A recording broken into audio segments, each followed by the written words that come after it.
Hello, my mindful meal preppers. My name is Em. This is Life's Table, and I have got a day to tell you all about. I was planning a similar video, and then the day took the turn that it did, and I was like, you know what? We're gonna detour and talk a little bit more about resilience today, but using completely different examples and talking about slightly different subjects as what I had initially planned. So we're gonna get into it. Tie back your hair if you have to. Put on an apron if you've got one, and we're gonna get cooking good looking because there's so much to be learned today at Life's Table.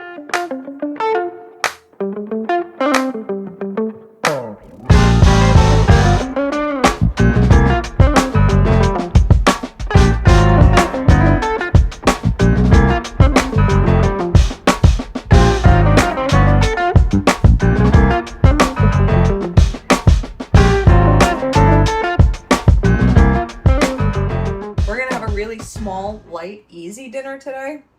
We're gonna throw together a delicious salad with all the leftover vegetables that we have from previous meals. And then I'm going to talk you through one of my homemade salad dressing recipes that I love and prefer to the store-bought brand. So let's get started with some nice therapeutic chopping and washing of vegetables. We'll get out our cutting boards and we'll get out our knives, and I will go ahead and preemptively get out a salad bowl. We're gonna start first and foremost with our base of arugula.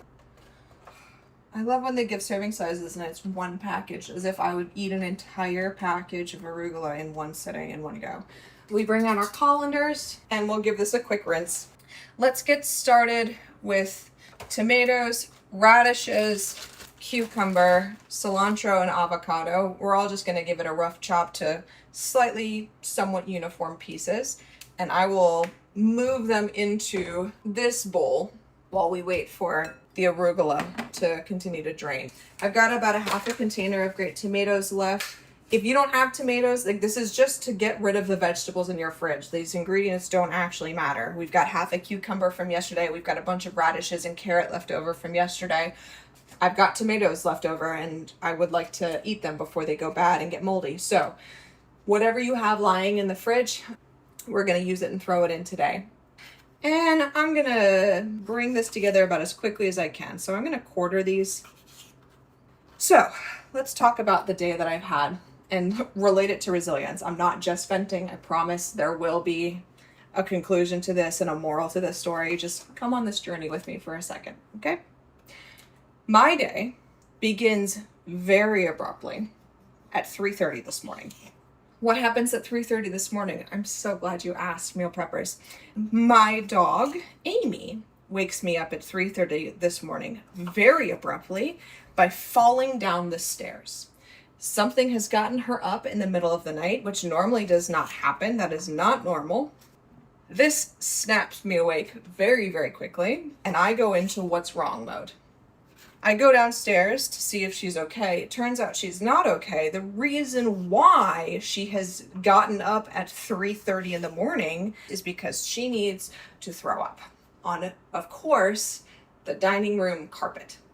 Before I even worry about cleaning up the mess, I first need to console my dog and say, no, it's okay. You didn't mean to.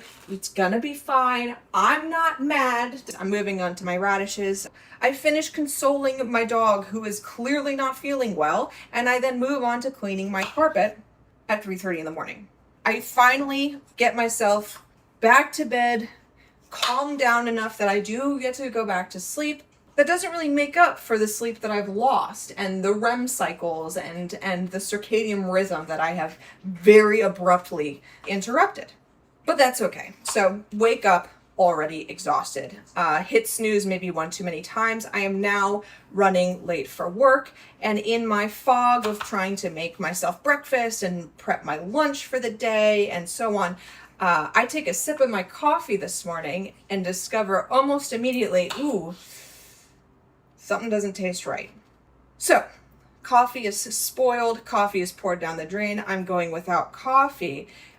That's the start to my day. It is still not even 7:30 in the morning. Okay, you want to know how I know it wasn't 7:30 in the morning? It's because I'm supposed to be at work by 7:30 in the morning, and like I said, I'm running late. So I rush out the door, and I don't think to check the weather and to see if they're calling for rain today, which, spoiler alert, they were. But that's okay, because that's a later problem. The next thing that happens is that I am scheduled to do a pretty big presentation today for a bunch of my coworkers. And I want to make sure that the information that I am presenting is worth their while, it is of interest to them, it is engaging, it is not a waste of time. And so I've got pre-presentation jitters, that readiness feeling that we've talked about in previous videos. Presentation happens and it goes relatively well, but despite all of my prep work, there was still one or two things that comes to light. And one of my coworkers in the presentation just says, hey, point of fact, you're actually giving old information here. Here's the correct and up-to-date information, which I welcome, especially in the way that she did it. She did it very politely, respectfully. It wasn't to be like, you're wrong. It was very much like a, hey, point of fact, just so everyone is aware, here's the latest and greatest. But of course, I wish that I had access to the resources that she had access to, but it is what it is. So presentation goes okay, but still a little stress is there. We move on. I wind up getting an email from a coworker who will be collaborating and partnering with me for an upcoming campaign that we are doing.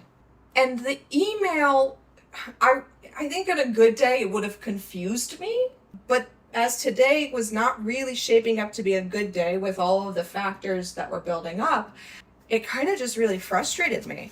And the email, long and short of it, is, hey, just to let you know, I have finally gotten my ability to collaborate with you and partner with you cleared by my leadership, which is great, but we've been planning this together for over a month now.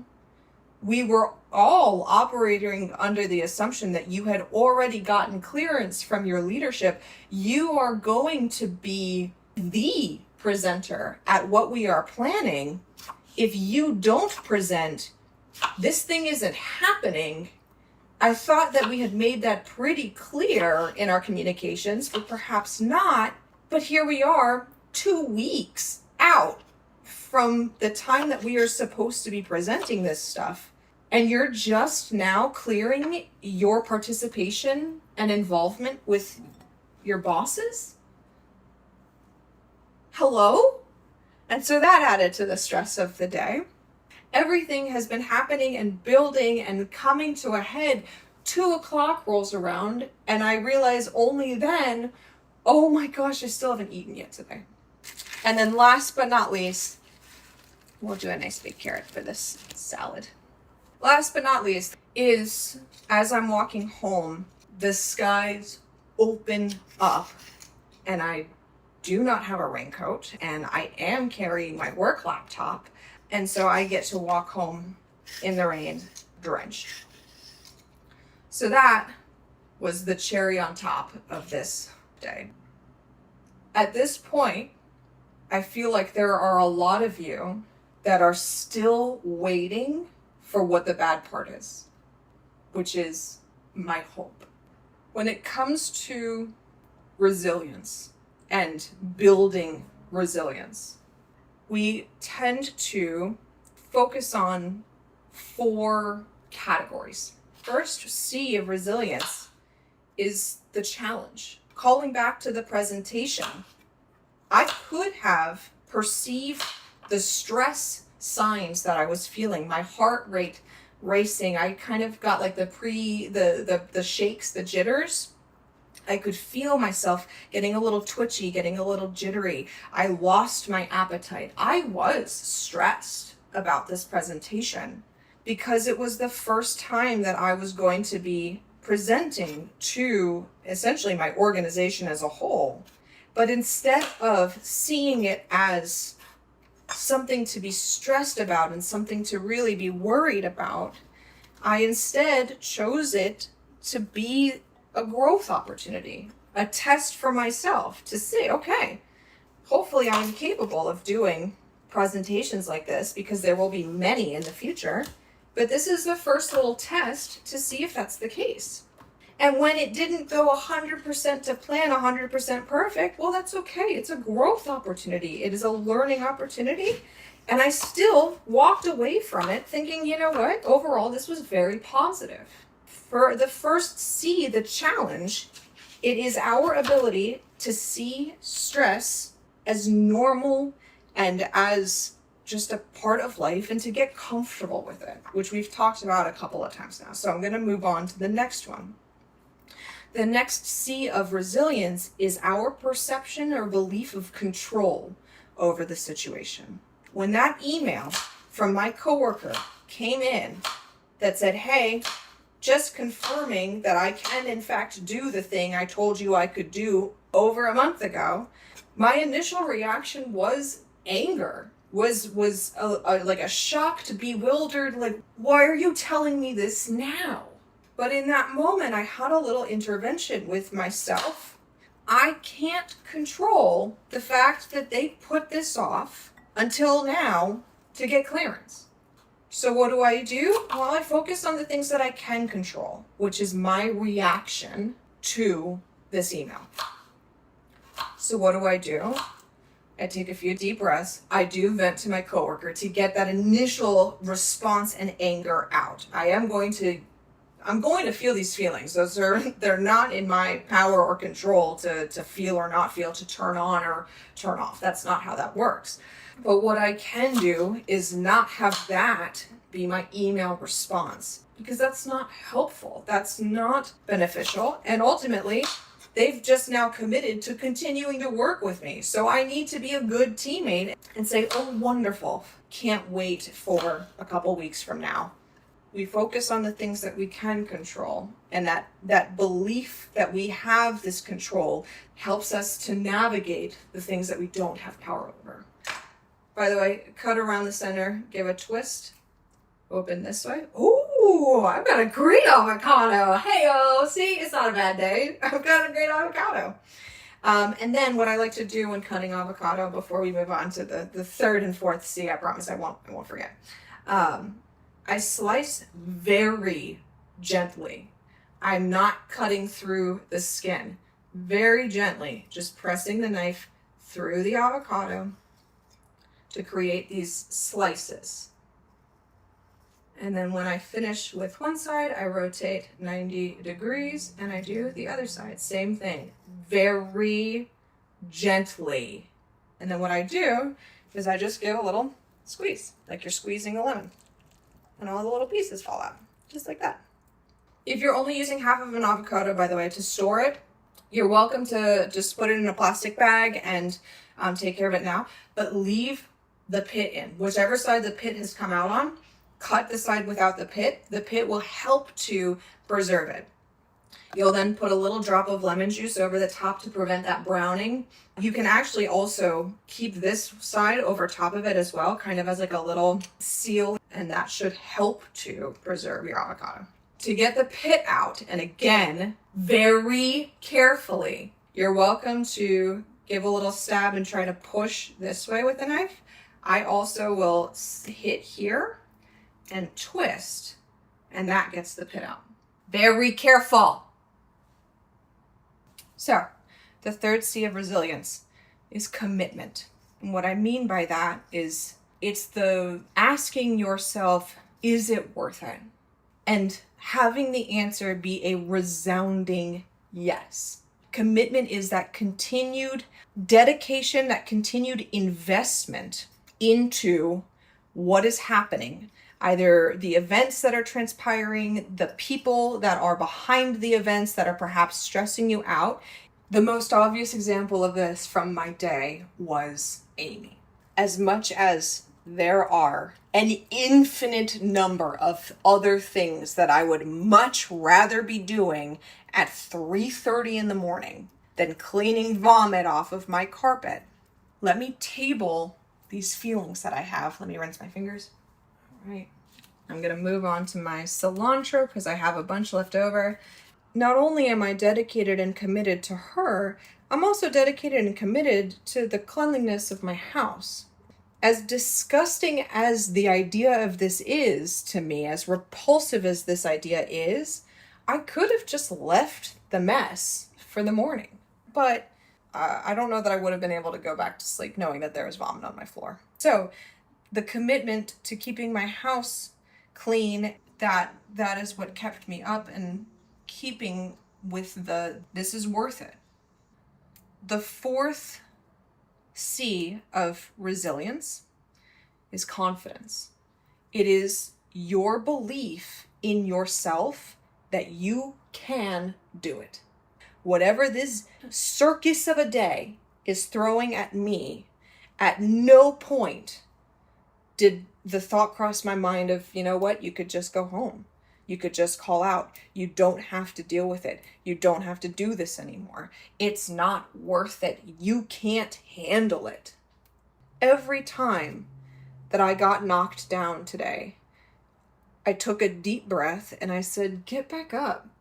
You want to talk about having a rough morning? There are so many other things that have happened in my life between the hours of midnight and 6 o'clock in the morning that I would rank as far worse. I will take Amy falling down the stairs to vomit on my carpet any day over some of the other nights that I have had. It was only ever, hey, it's gonna be okay. Get back up, keep going. And that confidence in me to be able to handle it is the fourth C of resilience. So knowing that we've got the 4 C's here, we are challenged, we are in control, we are committed, and we are confident. I would love for you to get in the comments, shout out to the people in our lives who we would consider to be resilient. I'm going to shout out my sister. I have 2 sisters. One of them we'll call K, and the other one we'll call C. Both of them I would describe as resilient for different ways, but C is coming to mind right now because C currently works in the science field. And if you've watched the news lately, science is not doing super great right now. And she, especially in her field and what she does, she has a lot of bad moments in her day. And what I mean by that is she does research and she's trying to find a cure for currently diseases that have no cure to them. And what that means is that she deals a lot in failure. Okay. Every time that she runs an experiment and it's another experiment where the disease is not cured, you can't help but not get your hopes up of maybe this is the time. Maybe this is the right combination of factors that is going to give people hope. But every time that the experiment doesn't fail, but proves to be unsuccessful, technically that is a win because we can now cross it off the list. This is not going to be what cures this disease. But when your list of options is millions long, me crossing one off the list, it doesn't feel like it's really doing anything. So day after day after year, she is dedicating her life to being told you failed. And somehow she has not quit. She goes to work every single day and dedicates her life to trying, and day in and day out, she is told you failed. And that to me, see, I think of you. You are resilient. I'm going to finish off with my artichoke hearts. And I'm going to plop these in oil and all because the dressing that we will be making for this salad does not have oil in it. So I'm not really worried about it getting to be too oily. And in fact, what I might do is pour the oil into and add it to the dressing so that we've got a little extra flavor going into it. And we'll move on to making our dressing. I'm going to get a Tupperware. You want something with a lid so that you can give it a nice shake and stir. I'm going to start with 2 tablespoons of apple cider vinegar. 1, 2. Move on to 2 tablespoons of water, a squeeze of lemon juice. We move on to our Dijon, 2 tablespoons of Dijon, 1 teaspoon of maple syrup. If you have honey, you're welcome to do a teaspoon of honey as well. Instead, we give a sprinkle of salt, a sprinkle of pepper, and then because I have it, sprinkle of thyme. I am going to pour in a little bit of this extra artichoke deliciousness. Okay, let me give a shake. Okay, taste, see how it's going, see what we need. Wow, that's actually really good. I'm very happy with the way that tastes as is. I am going to use the rest of this just because I've got it. But with that, we are just about done. Our arugula is dry, so we can go ahead and throw that on the base. Add this on top. We've got our dressing here. For those of you who are trying to save this and have multiple goes at it, what I would do is not dress the salad right away because it tends to get soggy. What you can do instead is portion out the portions that you want and then dress the salad as you go. With that, thank you for taking care of you today. I hope that your day was better than mine was, but I also hope that you had the ability to rise above it and get through it as the resilient individuals that you are. I hope that you enjoy. Bon appetit.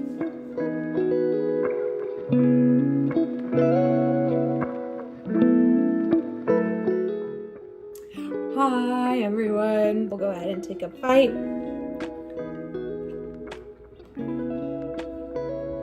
It's so simple. It comes together so well. It's beautifully balanced.